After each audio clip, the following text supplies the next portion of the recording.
Alô, caros amigos do Speed, está no ar mais uma edição do programa Curva do S. No Curva de hoje falamos sobre a nova temporada da NASCAR, kartismo em Farroupilha, o segmento de arrancadas e um bate-papo com Nelsinho Piquet. Mas começamos falando sobre essa temporada nova da NASCAR. Durante a semana de Media Week da NASCAR foram anunciadas várias mudanças nas regras para essa temporada de 2011. Sérgio, eu acho que a mais significativa de todas é a mudança na pontuação. Agora teremos uma nova pontuação a partir desse ano de 2011. Exatamente, confirmando, acho que todo mundo já sabe até agora, mas para quem não sabe, 43 pontos para o vencedor, 42, 41, 40, simples, não tem complicação nenhuma, e 3 pontos de bônus para o vencedor da prova e 1 ponto para bônus para cada piloto que liderar pelo menos uma volta e 1 ponto extra ainda para quem liderar o maior número de voltas. Ou seja, normalmente o piloto que vence a corrida teria 3 pontos a mais que o segundo colocado e 1 ponto para liderar o maior número de voltas, uma volta pelo menos. Seriam 4 pontos a mais em relação ao segundo colocado, se caso o segundo colocado não liderar nenhuma volta, e tem a chance ainda de 1 ponto a mais liderando o maior número de voltas. Eu acho que é justo, eu acho que facilita e, na minha opinião, já recebemos várias ou já vimos várias opiniões diferentes de pilotos, de equipes e até a própria imprensa, mas na minha opinião, Sérgio, isso facilita a situação para o fundo da tabela. Aquele sujeito, aquele piloto que chega na 20ª posição, não está tão longe em matéria de pontuação do primeiro colocado como estava no sistema anterior. Eu acho que isso percentualmente, Roberto, foi feito um estudo, é mais ou menos o mesmo.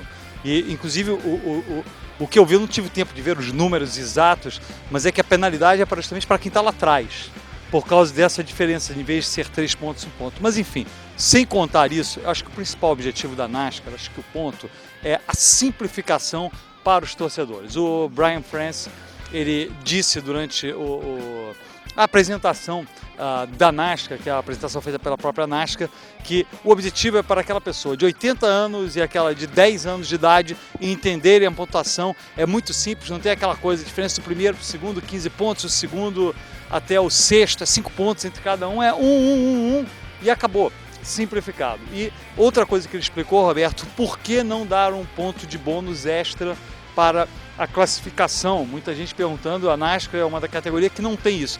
E ele falou assim, não tem sentido, porque como muitas vezes há o rain delay, a classificação não é feita por causa da chuva, ele achou que ia ser errado dar esse ponto em certa chuva para o pole position, muitas vezes o pole position ia ganhar isso, e aí ia complicar tudo, e por isso eles não fizeram. O interessante é que o Brian France falou que vão estar acontecendo mais mudanças nos próximos anos, à medida que ele se der conta, ou eles, os diretores da NASCAR, acharem necessário fazer mudanças, mas ao mesmo tempo nada vai ser radical. Ele deixou bem claro isso, nenhuma mudança vai ser radical. Eu acho que isso é positivo, manter a tradição o máximo possível da NASCAR. Tivemos também outras mudanças, na minha opinião, a segunda mais importante é o sistema de classificação para o Chase, mas a gente fala isso um pouco mais tarde no programa.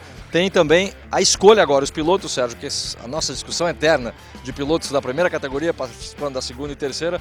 A partir de agora eles continuam podendo participar, mas podem escolher apenas um campeonato para disputar.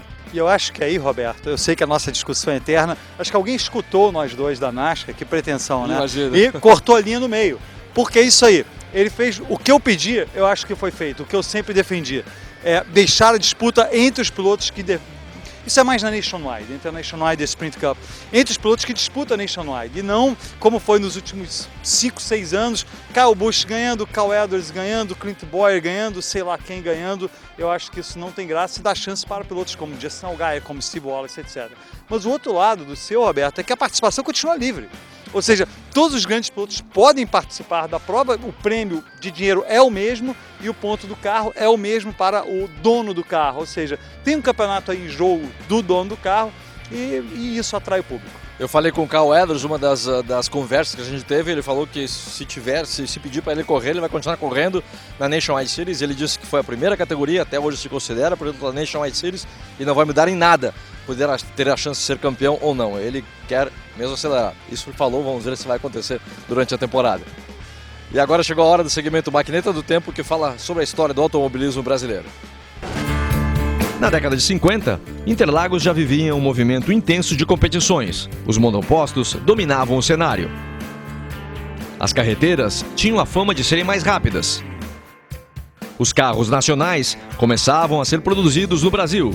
Enfim, o automobilismo começava verdadeiramente a ganhar força em nosso país. Assim, no ano de 1956, inspirados pela famosa Mille Miglia da Itália, Wilson Fittipaldi, junto com Eloy Guglielmo, organizaram a primeira edição das 1000 milhas brasileiras, prova que contou com o total apoio do Automóvel Clube do Brasil. Foi meu pai que organizou essa prova e a prova foi um sucesso total.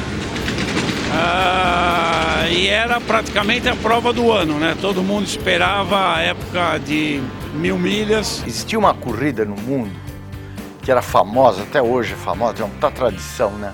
Outro dia teve um evento aqui em São Paulo, fui convidado, a Mille Miglia da Itália, né? A Mille Miglia da Itália era uma vitrine de automobilismo do mundo, né? E o Wilson quis fazer a Mille Miglia no Brasil, então 1000 milhas no Brasil, né? Ele fez dentro de Interlagos, o circuito fechado, foi muito difícil para ele organizar tudo aquilo, naquela época ele não tinha recursos.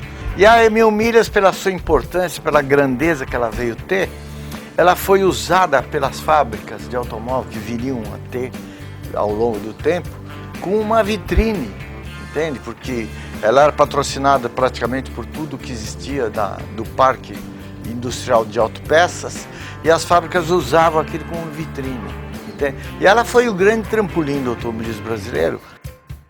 Logo após o intervalo, kartismo desde Farroupilha.